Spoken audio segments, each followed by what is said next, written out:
Hey, my name's Erin and welcome to my channel. Today I want to do another installment of my mental musings thing that I haven't done in forever. I think that's what I'm going to call it. It's basically me talking about a lot of mental health stuff because that's what I'm passionate about and that's what I want to talk about. So that's what we're going to do. So today my focus that I want to talk about is being an empath or being a highly sensitive person. And I know that being I'm an empath, that sounds very special, snowflakey, look at how special I am, I feel things so deeply and da da da da da. But it's an actual thing and I think it deems being talked about because when you feel things super duper deeply and you feel too much really, it feels like the entire world is crashing in on you and you feel like no one around you understands. I understand, so we're going to talk about it. So what is an empath? What is a highly sensitive person? The best way that I have ever felt it described was when I saw the movie A Secret Life of Bees. It's also an amazing book. If you've never seen it, if you've never read it, you need to do it. It's honestly absolutely incredible. It's probably one of the best things that you'll ever see in your entire life. But there's this one character in the book and her name is May. May, she was a twin when she was born, and the way that they describe her, they say that, so she had a twin sister named April, and they had that complete twin telepathy type of relationship where they felt every single thing that the other person felt. So one line from the movie was that if the father took a belt on April, welts would raise up on May. That was the kind of, they had that much of an emotional connection. They felt each other's every single feeling. So what happens is the sister April dies.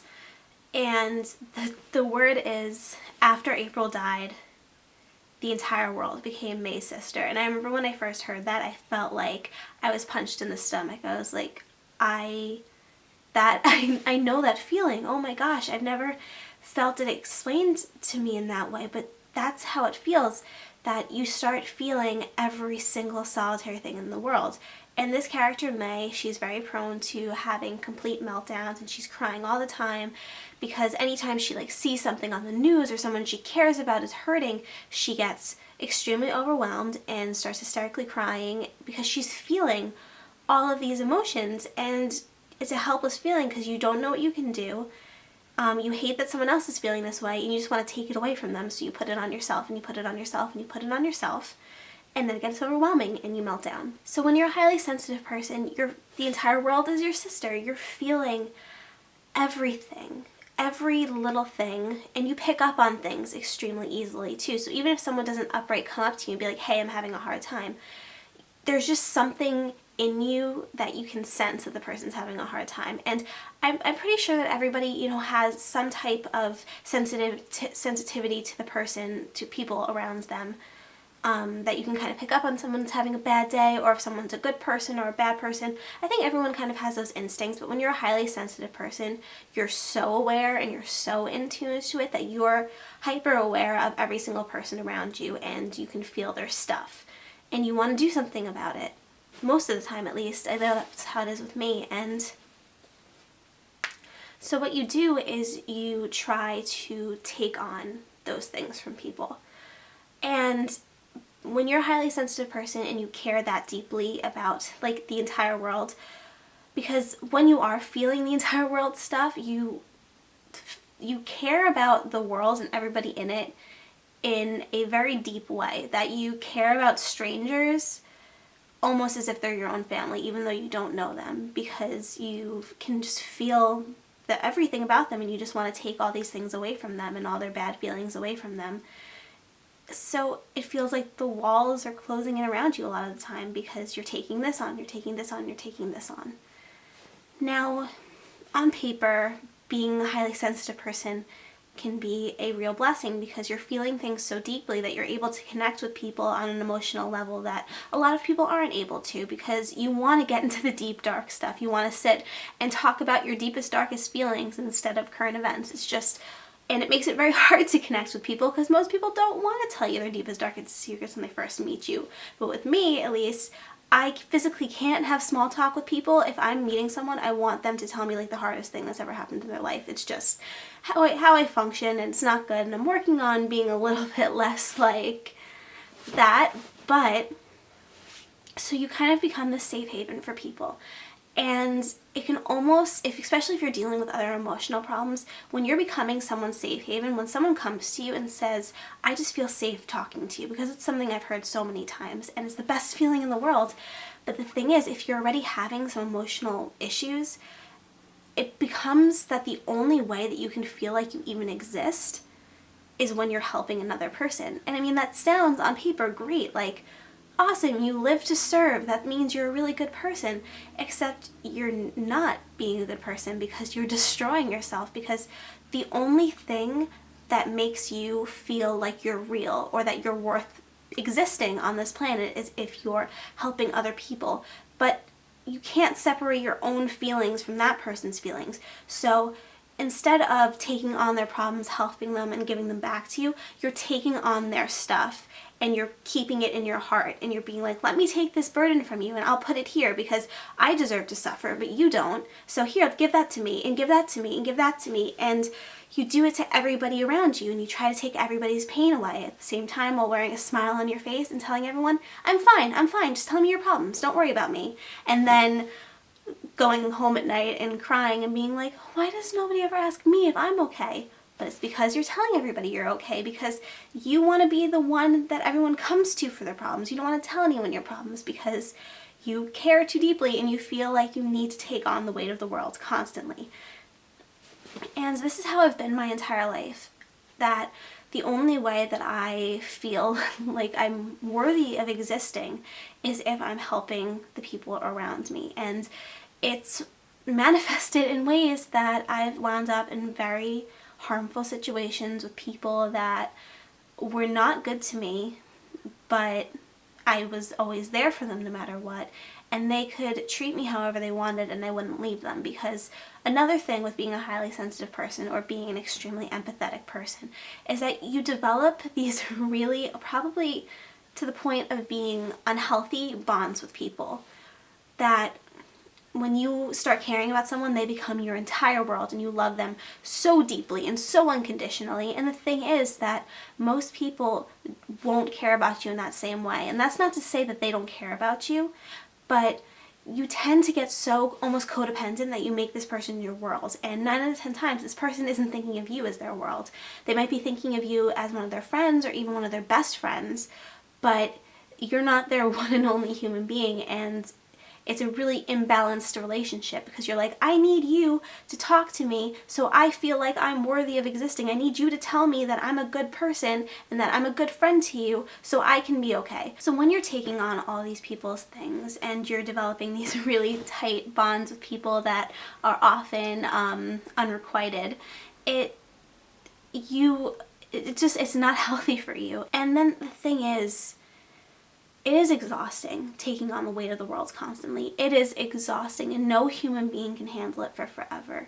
So I did this my entire life. I took on everybody's problems and I was that person. I was the go-to girl for everybody's problems, and I was such a good listener and I was really good at giving advice and all of this stuff.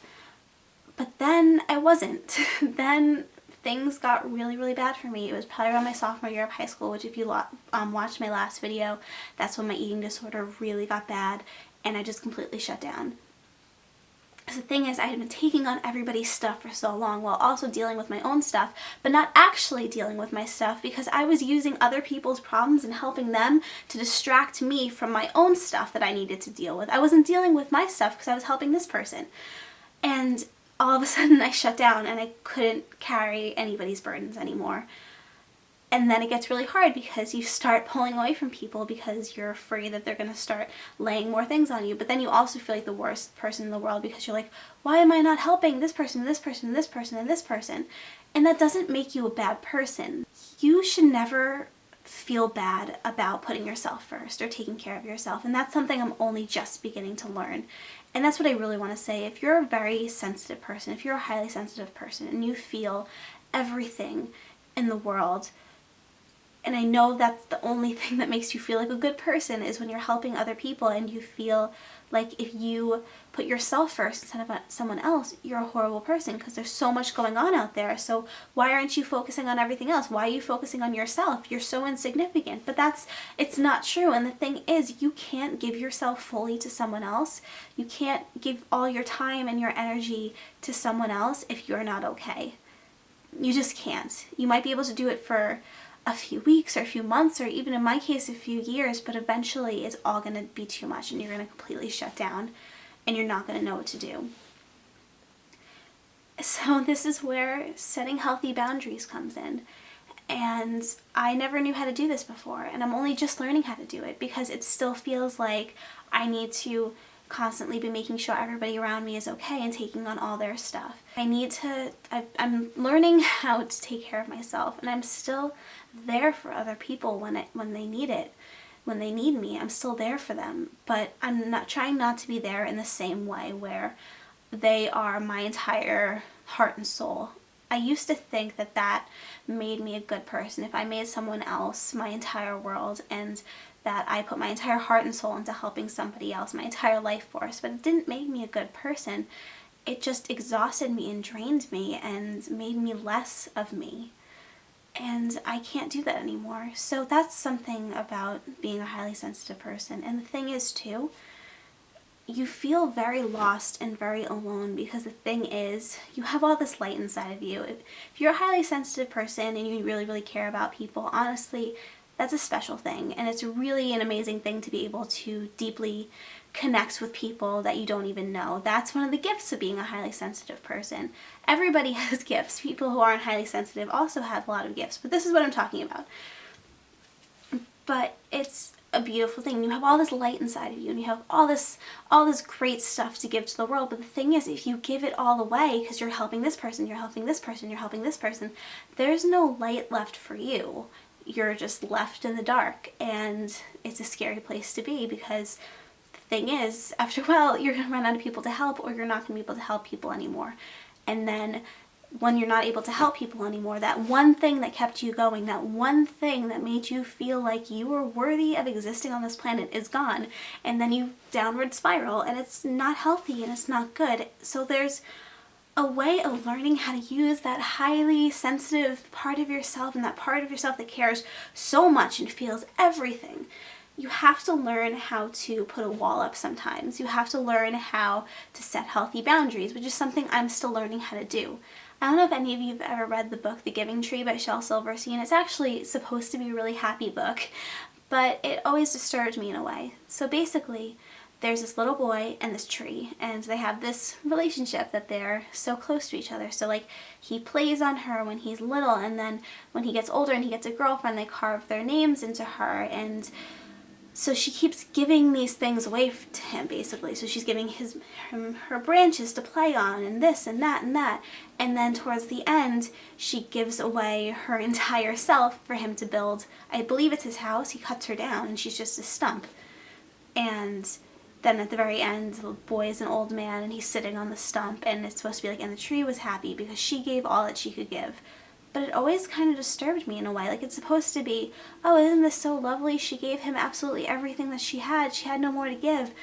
But to me, that's not a good thing, because if you have nothing else to give, you've broken down every bit of yourself as a person just to help someone else. And the thing is, while that other person may be doing great now, and that's wonderful that you did that, if you've broken yourself down to the point that you are nothing anymore, you can't help anybody else around you, because you're not helping yourself. So if you really want to be able to help the world around you, you need to learn how to put walls up sometimes and be like, listen, I need some time to take care of myself, because I deserve to take care of myself.